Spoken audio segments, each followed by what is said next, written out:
Hello, and we're live. Hello, everyone, and welcome back to 8 Bits. I'm your host, Chloe Condon, and I'm here with my co-host, Brandon Minnick. So good to see you again. Hi, Chloe. Hi. How have you been doing this week, Brandon? I can't believe it's Wednesday again. Can you believe? No. What's interesting, last week, and I wonder if this is true for more folks, let us know in the comments, but it just flew by for me. It was like the first week that felt like a normal week since the whole quarantine pandemic started. And I remember it was Friday last week, and I just remember thinking to myself, oh my gosh, it's already Friday. Like, this week has flown by, whereas normally it's like, oh, it's only Tuesday. Oh, yes. Gonna be tough to get to Wednesday. I'm super excited because I am taking my PTO next week. I'm going to have a nice little staycation here. I encourage everyone, don't forget to take your vacation, even though we all have to stay at home. Take some time for yourself, play some Animal Crossing, travel to your island in Animal Crossing. Well, I know last week was super exciting for us because of all the Surface announcements, but anything you want to share for this week's fun, exciting updates, Brandon? There is, but I'm a little ashamed because I haven't tried it yet. But Microsoft Flight Simulator. Oh, the new yes. edition is out. Have you had a chance to try it yet? Okay, I haven't, but I've seen so many tweets about this, and I keep thinking of our previous episode with Christopher Harrison when y'all were talking about flight simulators. What's like new and cool about it? Well, I mean, I've only seen the videos, but it looks amazing. Yeah. I've seen folks post videos of them flying around their hometowns, and they're like, yep, there's my house, there's the office, or like, you can just, the detail in this is just amazing. And to think like I could just download that and play it on my computer right now. Yeah, I saw a bunch of people saying they were able to see their like home or apartment from flying over. I saw Satya tweet about it. That was pretty exciting. I have yet to play a flight simulator game. I need to get on board with all of this. There you go. That's our homework for this week. We both play Flight Simulator. I have time. I'm like, what do I do on my vacation? I had a super exciting week because I have been working with the awesome students of Bit Project. They have a program called Bit Camp, and they've basically been spending the last couple weeks putting together these amazing Azure functions, IoT projects, everything from a wearable device from scratch that's a heart rate monitor to take a picture of your face, determine your mood, make a Spotify playlist with it. Some really, really cool projects. Some of these kids didn't even know what an API was before they started programs. So it's been wonderful to watch their growth. And this last Thursday, they presented their projects live, and I will share in the show notes a link to those presentations because they're really fun. They even had a political bias determinator thing where you can put an article in and determine, which way it's leaning politically. But some really, really cool projects. And I have a blog post that features all of them that we're scrolling at the bottom of the screen right now. And it's aka.ms/bitprojectftw for the win. So definitely check that out. Just going by. It's the link down below. It's going this way. Oh, there we go. We're still learning which way. But yeah, check those out. I'm always consistently impressed by what students are able to create with Azure, and these projects are really, really cool. And we're going to be making blog posts of each one. So check those out, have some fun, learn how to make cool Azure Functions projects, and even cognitive services projects with Azure things. Yeah.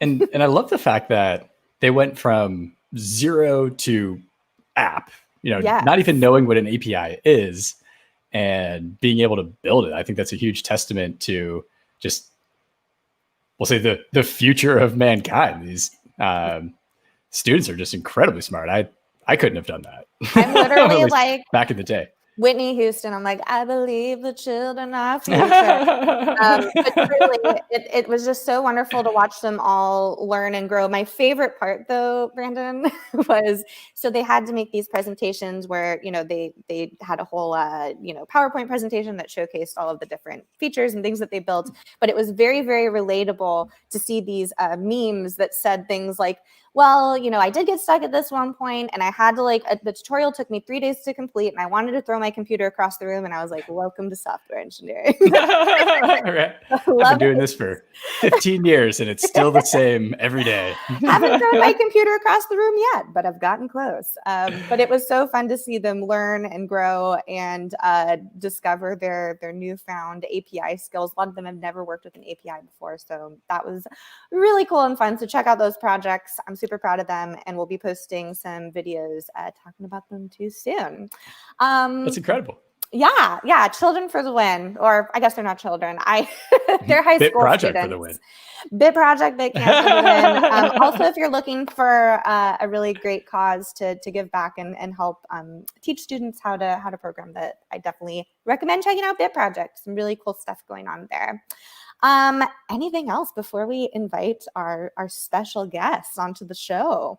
Ooh, I'll say the one thing that's got me, we'll say, tentatively excited is I saw an article that the UK is moving towards allowing self-driving cars on the motorways. Ooh, which yes. The article was careful with the wording. It wasn't, this is going to happen and here's the date, but I love that we are moving in this direction. I think as we become more and more comfortable with self-driving cars, and we'll see the statistics start to play out where they actually are safer. Like, yes, accidents are inevitable, but compared to human drivers, self-driving cars have much fewer accidents. They don't fall asleep at the wheel.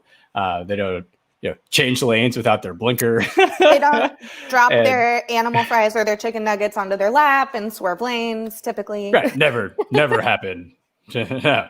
And I'm really looking forward to that world where, I hope when, maybe 60 years from now, we can look back and be like, back in my day, I had to drive the car myself. And these kids have grown up in the world where cars always drove themselves. Like, what do you mean you had a steering wheel? You didn't just tell it the address? Like, you're so old. Yeah, it's an interesting, I talked to my dad about this a lot and he's very uncomfortable with it. But in the neighborhood that I used to live in San Francisco, they were testing out a lot of those cars. And there was always one that goes by every day here. It's kind of a weird, I think, living in Silicon Valley, we're kind of in a bubble, but I really got used to seeing these cars with all these apparatuses on them and everything. But I can totally understand for someone like my dad who has never even experienced any technology like this, it can be really scary. But I too I'm very excited for innovation to make the road safer. And also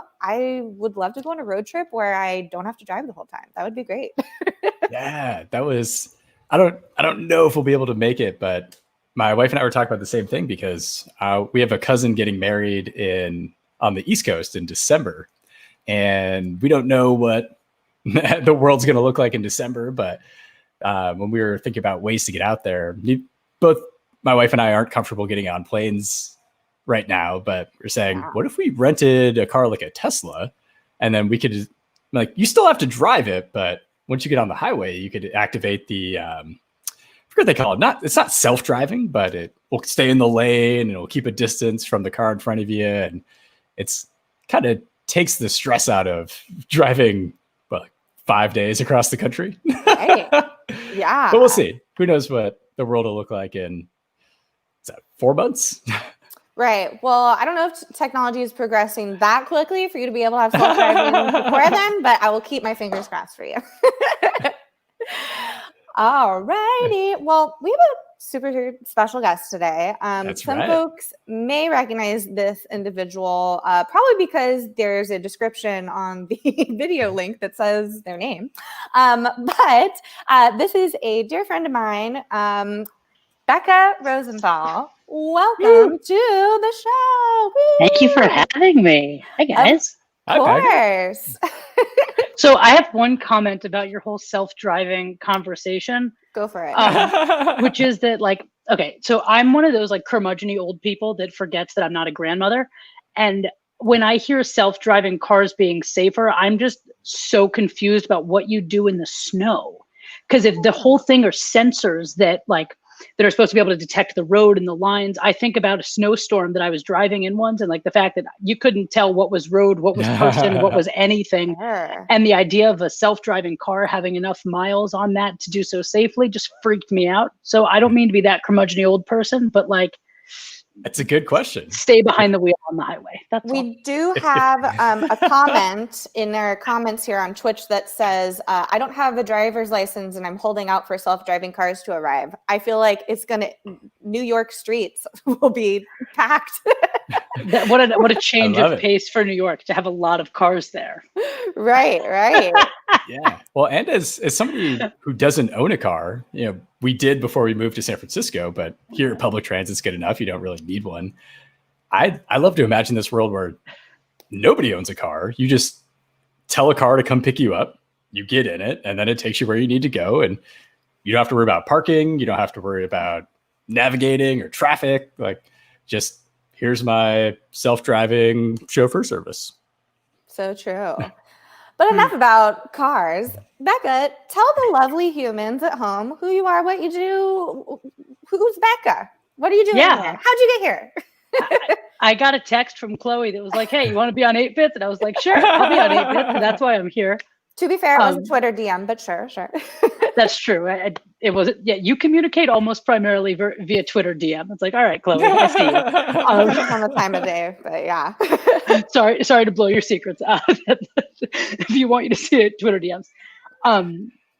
So I am a software engineer for Reddit. I'm the tech lead on our community engineering team, which is a team that is very new, that I helped start up a couple months ago to help build tools for our internal community support team. So if you're on Reddit and you have any issues, you're a moderator, people are being bad to each other, and you reach out to the admins, I am building tools to help support those admins who you are talking to. I've worked at Reddit for about 2.5 years. What else? Chloe and I did a web show together for a hot second in the beginning of quarantine. It was called BCC Alt. That was a lot of fun. Bring it back. Yeah, we'll link it. If anybody out there has a non-traditional background or path to tech. So Becca and I actually met. We went to the same all-female software engineering boot camp called Hackbright, based here in the Bay Area. Now completely remote during Corona. So if you're looking to upskill your tech skills and you are a female identifying person, definitely check out Hackbright. Definitely changed my life and Becca's as well. We promise we're not sponsored by Hackbright. We just love them a lot. No, but if they'd like to support us as if we were sponsors, Hackbright, you have my address, and I will happily take that sweet endorsement check. But well, Becca, so you work in community engagement and making Reddit a lovely, inclusive place for people to be. And your background is actually kind of in that genre field, correct? Sort of. We can say close enough, yeah. So my background is in Middle East studies with a focus in Israel-Palestine. And so kind of the capstone of that in academics was I spent my junior year of college literally living 3 perspectives of the Israel-Palestine conflict in the Middle East, in Jordan, Israel, and Palestine. And then I got back to stateside. I went to school in LA, and I spent 2 years working at a Jewish nonprofit where I was traveling around the South, helping them implement a Sunday school curriculum that we were writing. And I'm not going to go into the why you should never work in the Jewish nonprofit world, but don't work in the Jewish nonprofit world, anybody. It's absolutely terrible. I cannot stress it enough. This is the most tame way I can describe it. But if you get an offer, congratulations, run for the hills. I cannot stress it enough. It's so bad. Just don't do it. Have I mentioned it? Don't do it. Anyways, so then from there, I did that for 2 years. And then I moved back in with my parents in Oakland and said, I want to solve interesting problems with people who are smarter than me. And for better and for worse, these interesting problems in our world are getting solved in tech. And to be clear, a lot of them are also getting created in tech. Yeah. But I kind of pestered my way into a job at Reddit, as our CEO, Steve Huffman, says. He's not wrong, but he's legitimately not wrong at all. With some help of songwriting and other things. But yeah, it's been about 2.5 years of working at a company that's been really interesting. And obviously, Reddit's one of those websites where you can find everything you want and more, the good, the bad, and the ugly. And it kind of holds a mirror up to who we are. And I really appreciate that there's different community needs for different people in different communities. And that Reddit is this place where so long as you're not, spewing out hate and misinformation and whatnot, come on in, come be a part of it. Yeah. And I think, if you don't already follow Becca on Twitter, she's got her handle right by her name there. Becca is a huge Hamilton fan. And something that I always think about when I think of Becca, other than Hamilton, obviously, is there's a song in Hamilton, for those who haven't binged it on Disney Plus yet, called In the Room Where It Happens. And something that always comes to mind for me with Becca is the importance of having people in the room where it happens who don't look, act, sound, talk like everybody else, like having that diverse perspective in the room. And it fills my heart with joy to know that someone who is passionate and cares about community engagement stuff is in the room. So thank you, Becca, for the work you do, making the internet a safe and lovely place for people. You're so welcome. And I've succeeded. There's now no more work to be done. The internet is now a perfect place in every, particularly for women in tech, actually. I know I did it. Oh my God. I know. Well, actually, the Women in Tech update is coming tomorrow. So you're just going to have to wait for it. Okay. Just spew another Hamilton joke. I'll also add, actually, you got to wait till Monday. I'm on PTO this week, enjoying a lovely staycation. So yeah, you got to wait till Monday for the internet is harassment free for women in tech. Gotcha. Update. I'll set it on my calendar. Don't set it on your calendar. We got some. It's interesting. Before we dive into our 8-bits question, my answer to one of the questions on what technology do you hate is I really dislike any kind of technology where you can be anonymous and like be awful and rude on the internet. And in a lot of ways, like I feel like Reddit is that, but it takes people like yourself to make sure that is done responsibly. So I applaud that, making the internet safer for all humans of all shapes and stars and stripes and sizes. So when we get into that, you're welcome. But when we get into that question, we can talk about it, because anonymity is both the best and the worst thing that exists on the internet. That is very true. That is very, very true. Well said. Yeah. We had a comment here that says, my computer vision spots a foosball table in the background. Nice. Yeah. Becca's got a whole startup in the background of her setup. Yeah. So if we're really getting the tour, so I moved in with my parents, by the way, early in quarantine, because I was like, oh, it'll just be a couple months. And now it's been almost 6 months. And I'm a 28-year-old woman living in my childhood bedroom being like, yeah, my 10-year high school reunion. Look how far I've come from my childhood bedroom. But no, so this is the foosball table that was purchased as a Hanukkah gift in, I want to say, 2003-ish. And you'll notice that you got to be really skinny to use the table, because it's pushed up all the way against the wall and is clearly not used. And then while we're continuing the tour, we can add a bunch of random assorted junk from my apartment in the city. And then this gas stove fireplace thing, which I've been informed looks like it's straight from Animal Crossing. I was just going to say, I have a foosball and a fireplace on Animal Crossing. So we have similar decor. Yeah, but the difference is like this one's in real life. And does that stove still work? Oh yeah, no, the stove works, but it's hot as God knows right now. So, but it's true. We are in a heat wave. Yeah, we used to have a full-on fireplace there, and it's why I'm a pyro. And yes, I'm absolutely a pyro. No shame in admitting that. I did not start this current wave of fires. I feel a need to admit that. Just you heard it here first. But now you have to no, I didn't do it. The last round. Hashtag Becca didn't do it. And you don't have to say what the it is. Just no matter what it is. Hashtag Becca didn't do it. Yeah. Anyways. Well, Becca, are you ready to dive into our 8-bits questions? Yeah, let's do it. Okay, so our first question, as always. So if nobody's joined us before, we ask the same 7 questions each time with a special bonus question that is ad hoc for the guest. So Becca, what is your earliest memory of tech?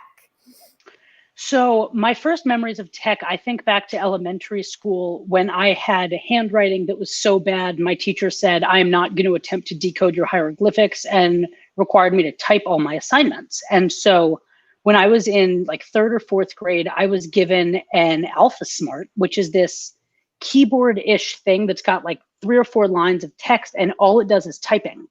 And it had bad spell check or no spell check even. And you would plug it into a computer, and then it would upload whatever you typed directly to the Word document. And my primary memories of this Alpha Smart, other than it turning me into a very loud typer, which is something that is now held against me by every person who's in a room with me when I type anything. But also was that it always wanted to change the spelling of my name, because it was confident that my name was Mecca and not Becca. And I have nothing but respect for this lovely Saudi Arabian city, but it's not my name. Yeah. So. And I Googled this AlphaSmart thing, and it's kind of like a speak and spell almost, but a little bit more word processy computer. Like a speak and spell meaning like the thing that ET spelled like phone home on. Yeah. Yeah, no, and it was funny, like, 'cause I used to, like, I remember sitting in the back of the bus and like writing, bad song parodies on it to like Avril Lavigne songs. Oh my God, where are these memories coming from? Jesus. Incredibly on brand to write a song. Yeah, kind of. God, what was it about? Yeah, we're not going to talk about this on stream. Yes, I remember, but no, it's not nice, so we're not going to discuss it. We all went through an Avril Lavigne phase. It's okay. Maybe not. I have no shame. Wait, hang on. Avril went on tour last year. My sister and I bought tickets for her show the second they came out. We bought 8 tickets, and we were like, everybody and their mother and their dog is going to want them. Nobody wanted these tickets. Wow. I cannot stress it. Like I'm used to buying theater tickets, and like, I'll buy 8 tickets, confident I'll be able to sell them. We could not sell all of our Avril Lavigne tickets. And I don't even care. We were able to sell 6 out of 8 of them, including 2 day of. But at the Fox Theater, she's alive and well. And like my 10-year-old self lived a dream watching her sing Complicated and Skater Boy. And what was funny is she would put up the music videos behind her. And so you're like, oh, she doesn't look like she's aged at all. And then she put up a video from 15 years ago. And you're like, oh, right, you have aged in 15 years, as one does. And then all I could think was like, damn, Avril, that is a brave move to put up a video of yourself at age 17 behind you while you dance around on stage and own it. Right. Fun fact, like she wrote Breakaway by Kelly Clarkson. She wrote that song. She sang that live. It was awesome. Big fan of Avril. Don't at me. Or do at me, but I'm shamelessly obsessed with Avril Lavigne. I mean, I personally, I spiritually identify as a Canadian. I love Canadians of all. You're Canadian? I mean, I wish I was Canadian.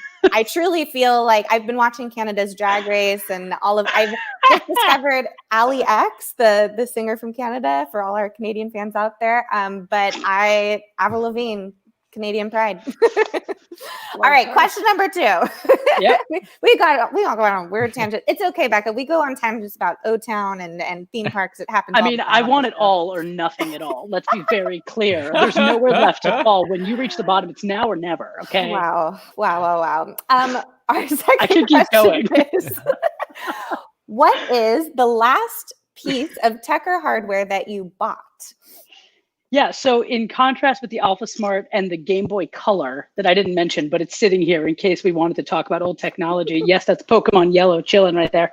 I bought an Oculus Quest a couple months ago because I had played Beat Saber at a friend's house and thought it was fun. And I was like, this will be a fun way to get in shape during quarantine.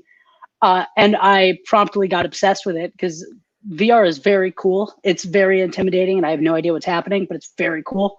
And the highlight of that was getting my dad to play Beat Saber. And I like tweeted out a video of him with the most adorable sound effects you will ever hear. And then Chloe retweeted it. And as always happens when Chloe retweets anything I do on Twitter, it just explodes and everybody and their mother and their dog sees it. And in this case, the VP of marketing at Beat Saber saw it. So then she started retweeting it at their like executive music director being like, can we make Becca's dad mode? And my dad was like, what? My dad didn't understand it. He was like, I'm glad people are happy. And I was like, they're laughing with you, right? And he just kind of looked at me and was like, whatever. Still like, cool, Dad. Yeah, I just went with it. But Brandon, have you watched or have you played Beat Saber yet? I've only watched people play Beat Saber. Oh, it's so fun. I love it. Actually, Chloe, at the Microsoft office here in San Francisco, there is I'm not sure which brand, but a VR headset. And the only trick is it's behind like lock and key. But yeah, I've been able to sneak in there a couple times. And yeah, you can lose yourself for hours in that game. It's amazing. Yeah. 100%.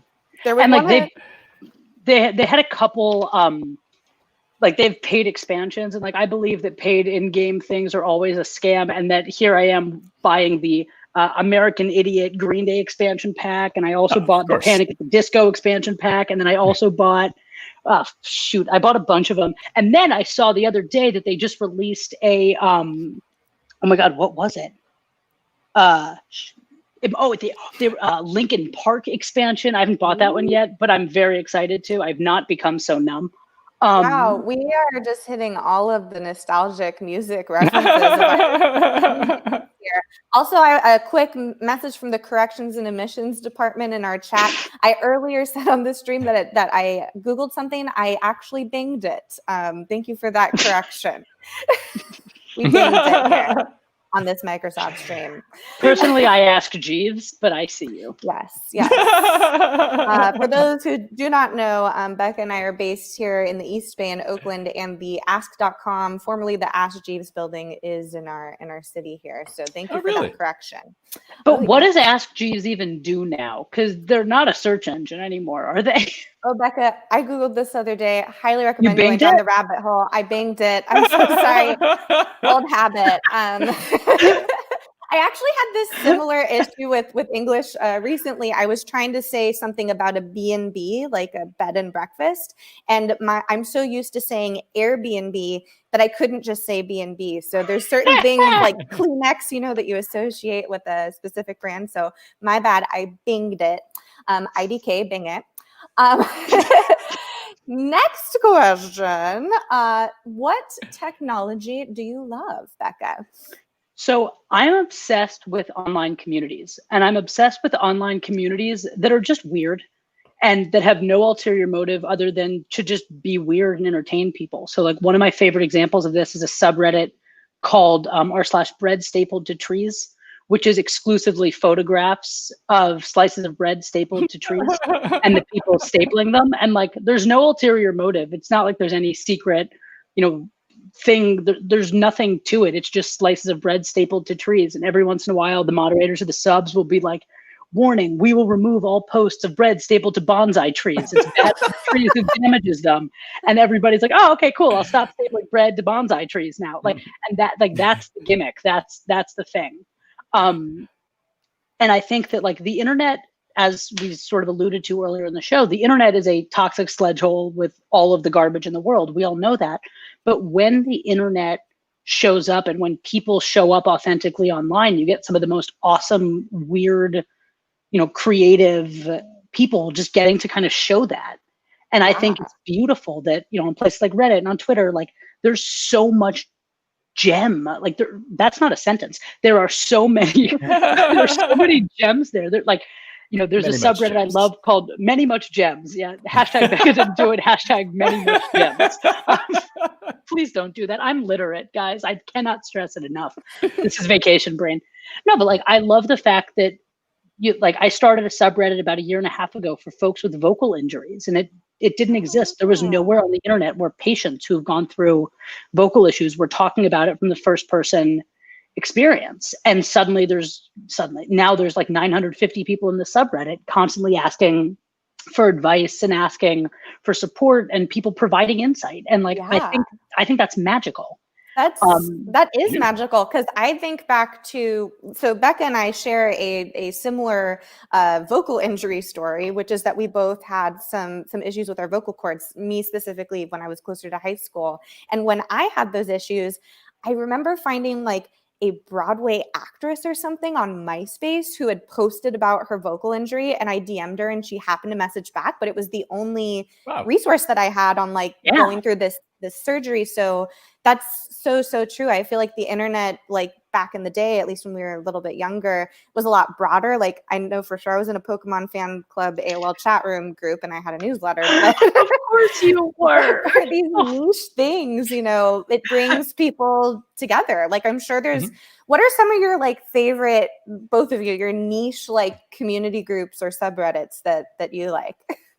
So it's hard to call this niche, but I'm going to anyway. So I'm a huge women's soccer fan, and most recently the NWSL, which is the US's women's soccer league. They were the first pro sports league to come back. They did a month-long tournament, and the NWSL subreddit was on fire. It was just shit posting all day, every day with us. The whole tournament was absurd. And so all of these social media jokes popped up around it. So there was a playground on the field. So the NWSL playground Twitter account was made, and there's always an ambulance, all this random inside jokery, and the subreddit was just kind of this home for it. And then all these game threads, like during the game time, people would be commenting really enthusiastically, and it turned into this fun back and forth we had with the commentators on air, where we'd be like, hey Mike, if you say the phrase, if you say, what I make him do, I made him say something on air, and it was like, I'll do like $100. Becca Rule?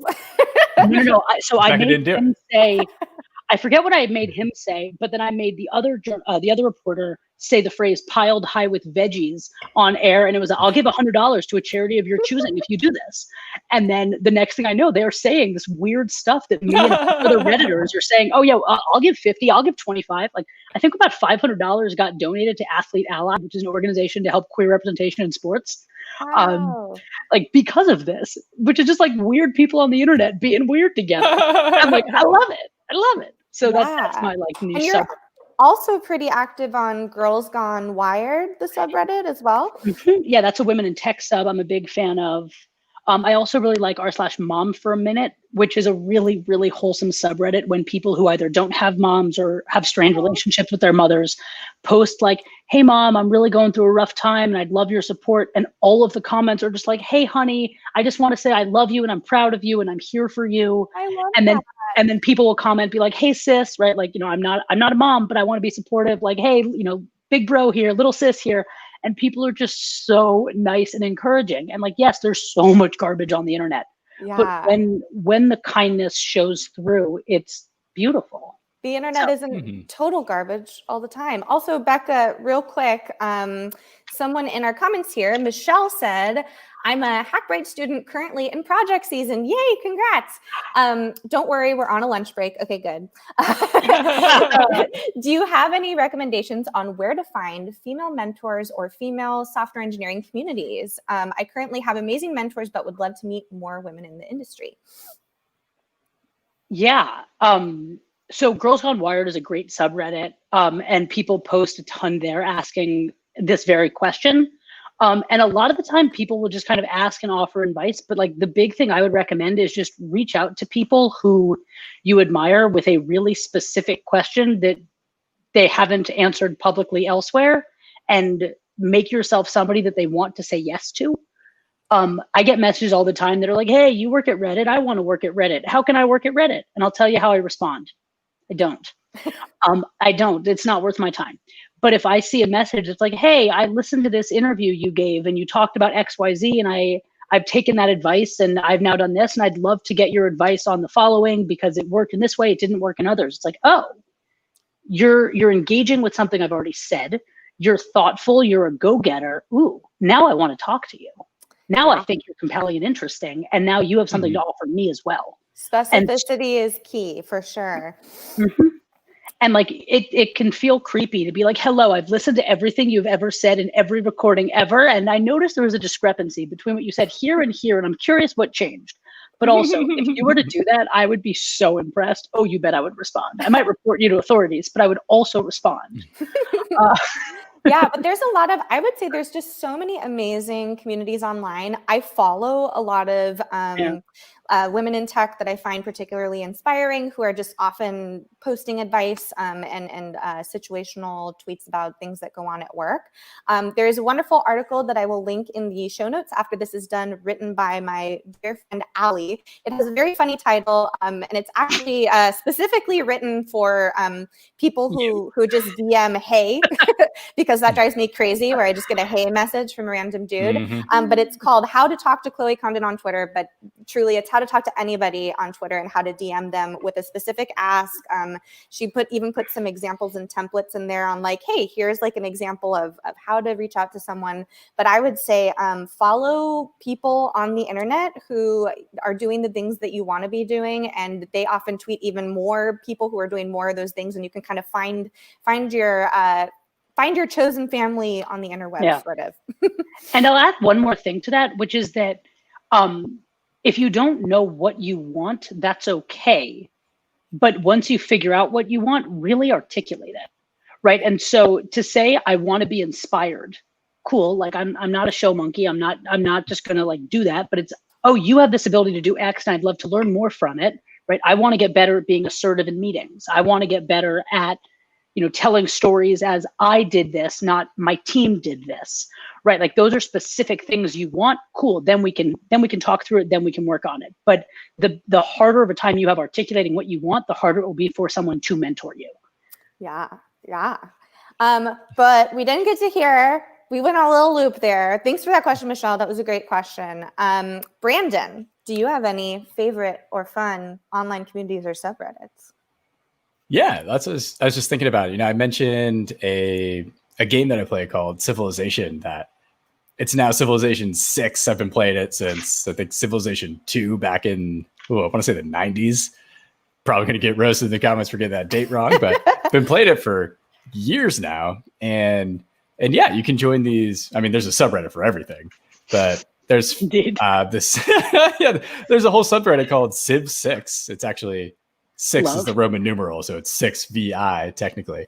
But yeah, people are sharing like tips and tricks on how to play the game, and like it's such a complex game as most of these world building games are. That I've been playing even just Civ 6 for over a year now, and there's things people mention. I'm like, oh, I didn't know that.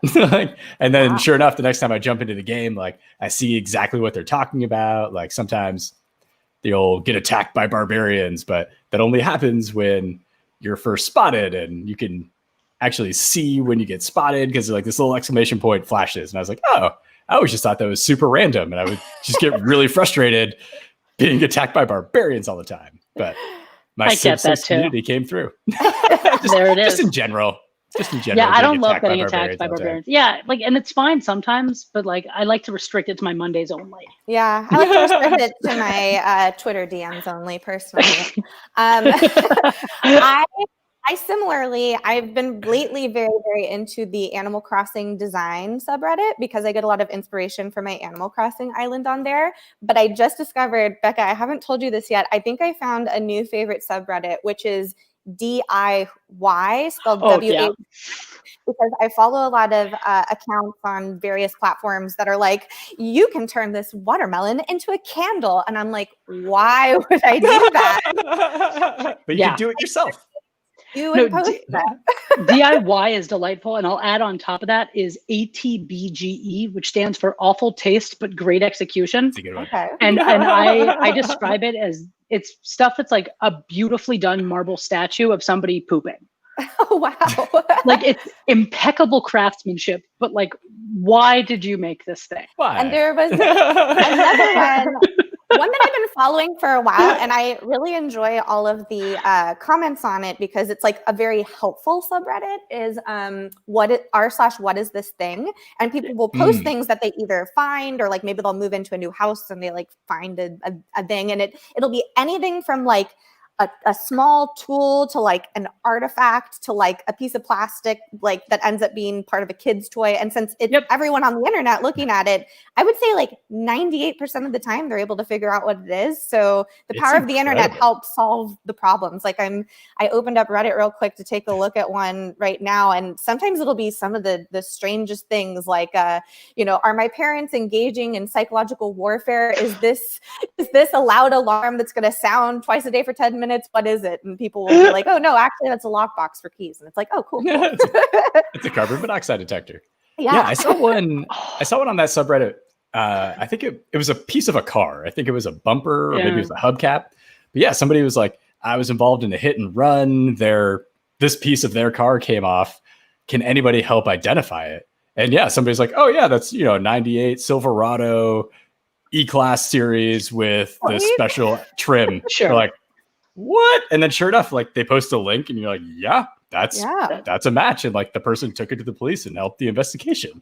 Wow. It's incredible. I love the internet sometimes.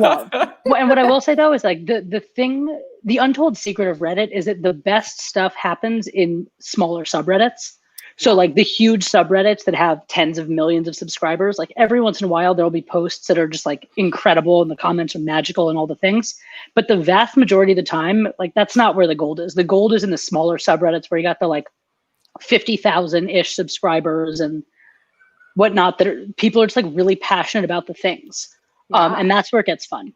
If you're in our comments right now, you're watching live, or even if you're watching later, put your favorite subreddits below that are safe for work, of course, because this is And put your username and you may find some gold come your way. Oh, yes. Ooh. Take advantage of that. Well, great segue into our next question, which is, what technology do you hate, Becca? So I'm not going to talk about TikTok because I know my place, but I will talk about Facebook and Instagram, both of which I've been off for over a year and a half. And I bring those up because I cannot stress how good that has been for my mental health. And I initially deleted my Instagram and deleted my Facebook because I had just gotten re-diagnosed with vocal nodules, and it was becoming clear that I was going to have to be on vocal rest a lot of the time. And I was going to have to spend a lot of Saturday nights alone and a lot of time not going to bars and not going to parties and not having fun with my friends. And I figured that having these ways of just scrolling through the idealized versions of somebody else's reality was not going to be good for me. Wow. And within a few weeks of getting rid of my Instagram, getting rid of my Facebook, I just felt better about my life choices, mostly because there's Saturdays where all I want to do is sit on my bed and watch Parks and Rec reruns. And instead of feeling like I was a pathetic loser who was sitting on my bed on a Saturday watching Parks and Rec reruns, I was just sitting on my bed watching Parks and Rec reruns and having a lovely time about it without judging myself. And so I want to strongly recommend getting off those apps. And the only refrain is like, oh, but how do you find out about events? Your friends will still text you. And if they don't, who cares? You didn't want to go anyways. And that random family member who you don't really talk to, or that person from high school you really don't care about, you don't care about them anyways. So maybe you do, but like, is it worth it? For me, it wasn't personally. Yeah. Do you feel like now that there's a lot less kind of noise, like, because it sounds like you're a pretty big Reddit user and you use Twitter. Are those kind of your main social platforms? Yes, absolutely. And I will say that like one of the things I've struggled with, and this all happened because I lost my voice, is that the notion of like, who am I yelling out to, right? Like, and this was back in college when I had cysts on both my vocal cords, the ones that ultimately needed surgery. One of the reasons they developed was because I was constantly screaming, trying to be heard. And something my speech pathologist asked me was like, who are you talking to, right? Why are you sharing this thought with the world? Are you saying it to say it? Or are you saying it because somebody needs to hear it? And what I find is with Reddit, when I take a funny picture or whatever, I'm not just like, oh, I must show this to Reddit because it doesn't make sense, right? Like I had a dental surgery a couple of weeks ago, and I was trying to ice my face, as one does when you have dental surgery, and I had this thing of frozen corn, but I wanted to play cards, so my sister took an ace bandage and like started wrapping it around my head, looking like she was trying to murder me. And so I had this hilarious picture of myself with like frozen corn and an ace bandage. And like that's the kind of thing where when you have an Instagram, it's like, duh, I'm obviously going to post this. Or on Facebook, you're obviously going to post it. And I thought to myself, like, what subreddit would this go on? Right? Because on Reddit, it's not just like the internet is here, speak to the internet. It's like which targeted community would want to see this. And I was like, no, it doesn't really fit here. Right. Yeah. And so I had this obviously I put it on Twitter, and because that's become my like, I'll just rant there. Nobody's listening. I don't really care thing. But with Facebook and Instagram, I think there's a different perception. Like it's a little more, let me tell you a version of my life that isn't real. And I feel like Twitter is naturally pretty self-deprecating, or maybe just the people I follow are naturally self-deprecating. I don't know. Yeah, I love that. But you can carve out your corners better. Yeah, I will say it's, as somebody who was, we'll say an OG Facebook user, like I got into it, I think a year after thefacebook.com came out, and you still needed your college email address. Oh, wow. And like, it was one of those, as soon as I got my acceptance letter from University of Florida with my @ufl.edu email, like the first thing I did was to create my Facebook account.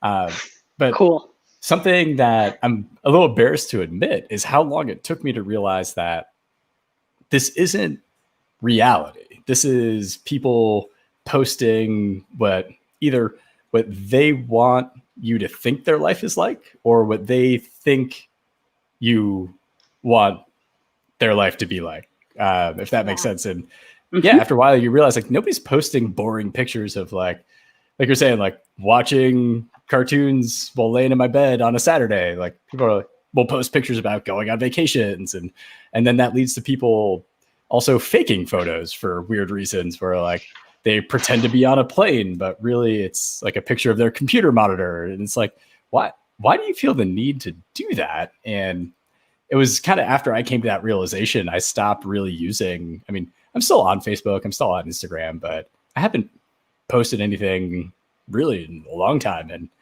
kind of that coupled with the fact that like, they're using all of your data and they're profiting off of that. And it's like, oh, that doesn't make me feel great. So yeah, power to you for being able to totally unplug. That's a step I haven't been able to take yet.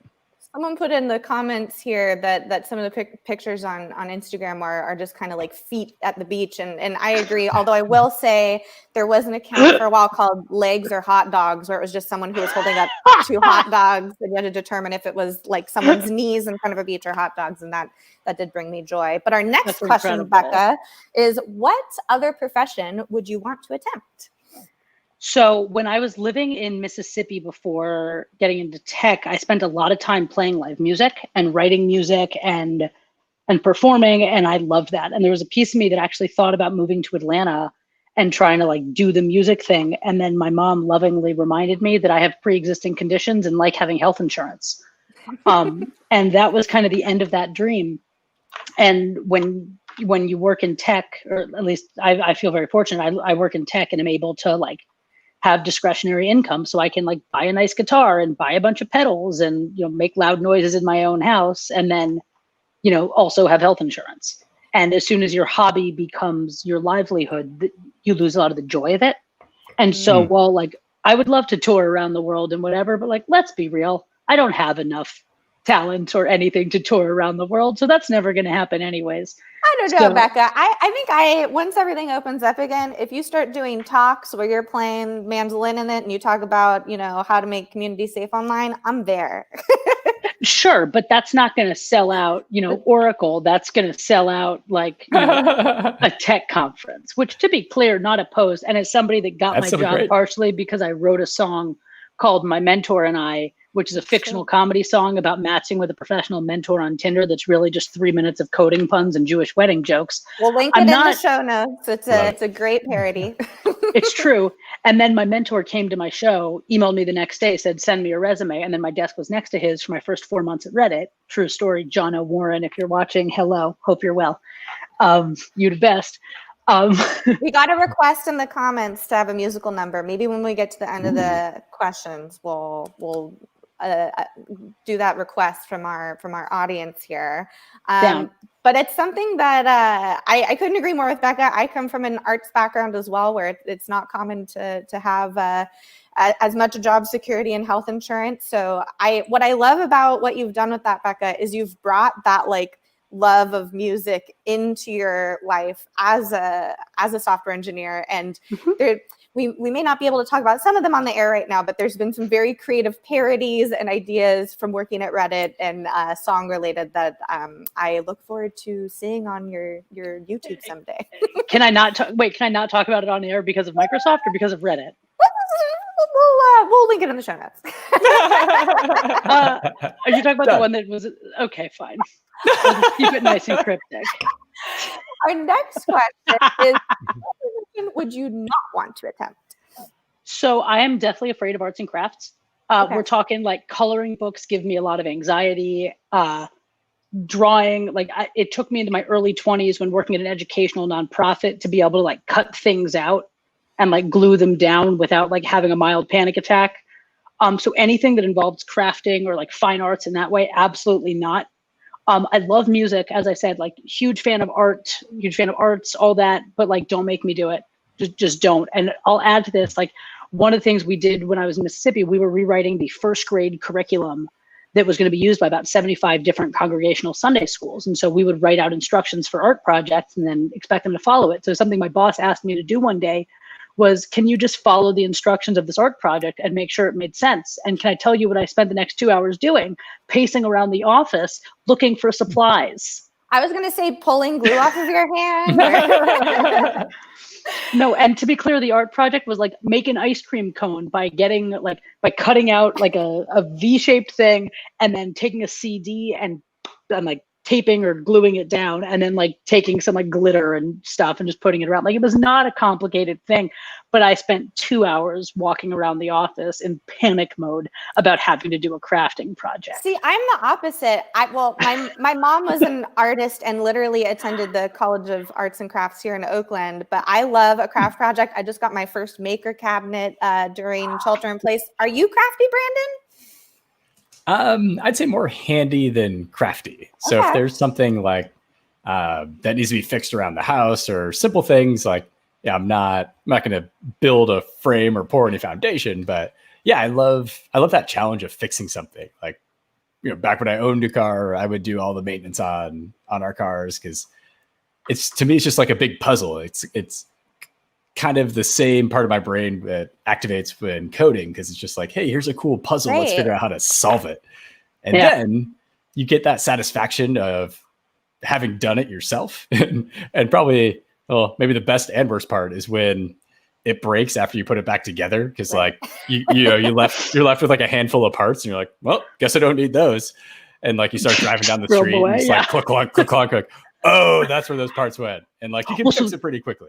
So that happened to me once. This is a totally unrelated story, but as soon as you said driving down the street, clunk, clunk, clunk, clunk. So I was driving home. This is my senior year of high school.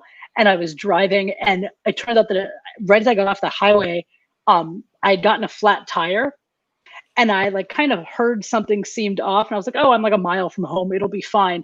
And I kept driving. And then at one point I just saw the rubber of the tire go off in front of me. Oh my goodness. Like that's supposed to be awesome, right? Yeah, no. So I like pulled over on the side of the road, called my mom. I was like, Mom. And the car. And she was like, are you okay? I was like, yeah, I'm fine. She was like, okay, next time lead with that. I always do like coding for me is a lot like virtual or digital crafting. Like I feel like using different APIs is like using different materials and stuff. So maybe we just need to do some like CSS crafting with you, Becca. Oh, and we've got a couple comments here. One is, first of all, Becca, someone says, stream your music, we'd watch. So check out Becca on RPAN. Yeah, I do that a lot. I'm going to do a stream probably in a couple hours. Yes. Oh, yeah, because she's on PTO. And also, I loved this comment from Running Free on Twitch that said, okay, so last year I was responsible for putting bows on things at a store and I wanted to cry. So I think we found someone with a similar fear of crafting, Becca. Bless you. I see you. I just want to acknowledge that like it's really hard out there for folks who can't do things that first graders can do happily. And I see you and I recognize your pain. All right, we've only got 2 more questions left. Our next one here is, what technology do you wish existed from film or TV? So I have a terrible answer for this because I'm a bad nerd. Sidebar is I thought I was a nerd and then I started working at Reddit and remember that I was a jock in high school. So I'm like not into sci-fi at all. I don't know. I think Apparition from Harry Potter would be really cool. And I was told that that counts. So that's as close as I get to like cool tech things that I wish existed. But mostly I just want the people who make tech to have social skills.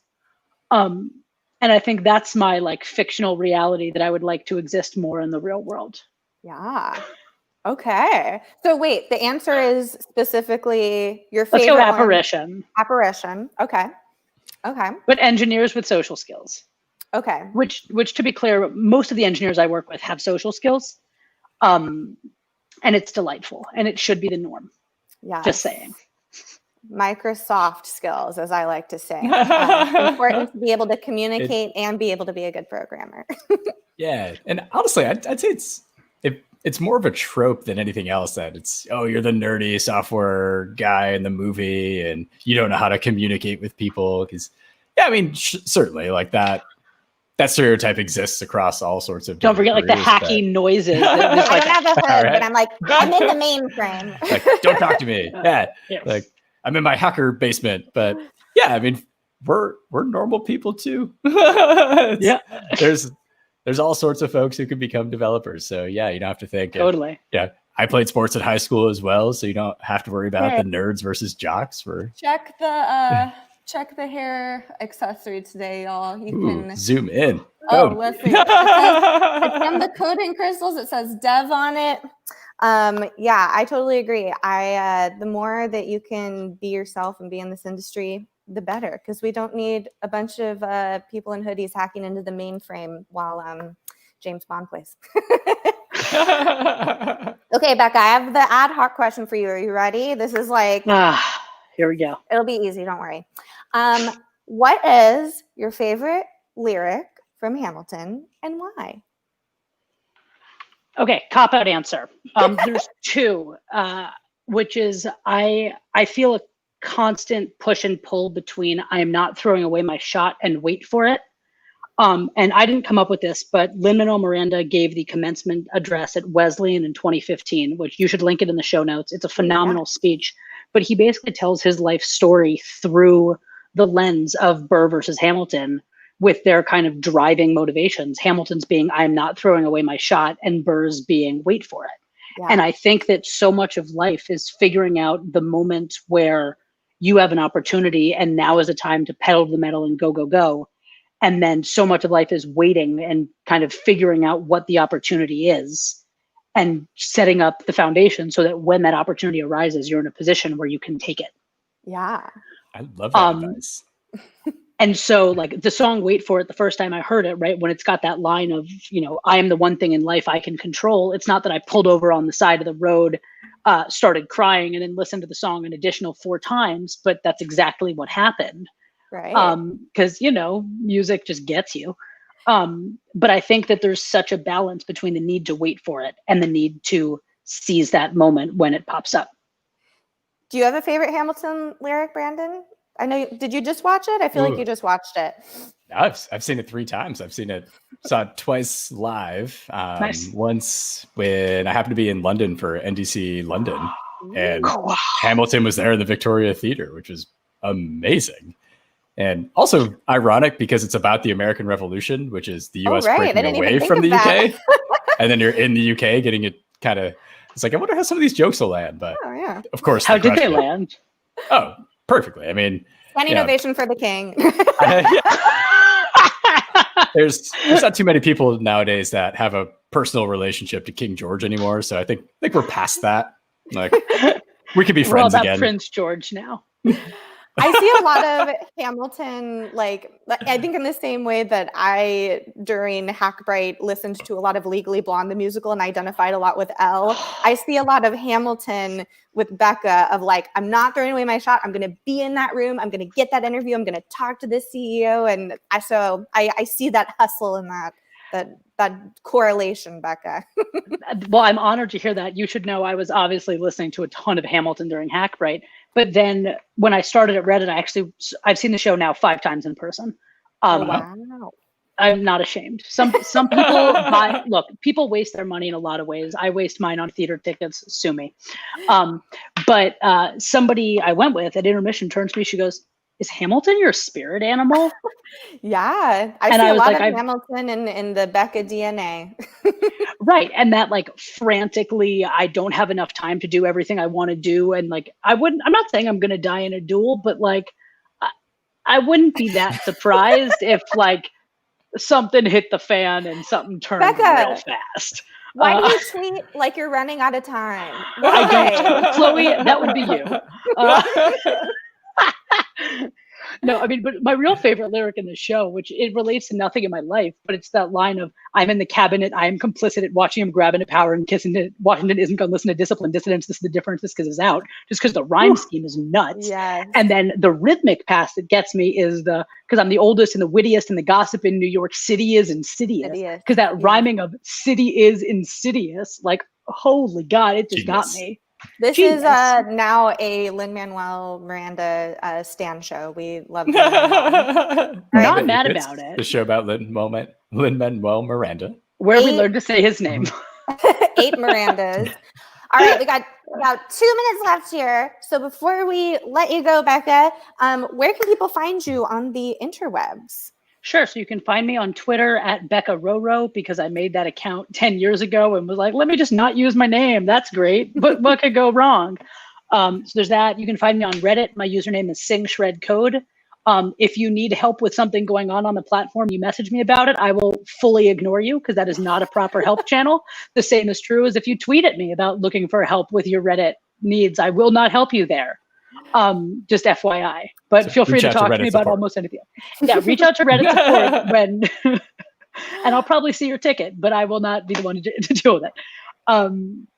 Great. Yeah, but yeah, thank you guys for having me. This was fun. Thank you for coming. And we loved having you come on the show. Come back anytime you want, Becca. And I'm super, super happy and excited for all the work that you're doing at Reddit. So thank you for everything that you do. Thank you. And we don't have an official way of signing off yet. Do you want to play us out, Becca? I do. And while I'm talking about being a Reddit shill, you should know that they made guitar picks for South by Southwest. Wow. So I'll be using one of these specialties. Yeah, I bought a mandolin early in quarantine, and then I banged it against the desk. But I don't know. I'll just kind of do the thing. I haven't tuned in a while. You can tell, 8 right? bits, 8 bits, 8 All right, bits. here we go. 8 bits, 8 bits. This is a theme song. 8 bits, 8 bits. This theme song isn't good. 8 bits, 8 bits. This could be the theme song. 8 bits, 8 bits. I'm open for commissions. Beautiful. And scene. Bye, y'all.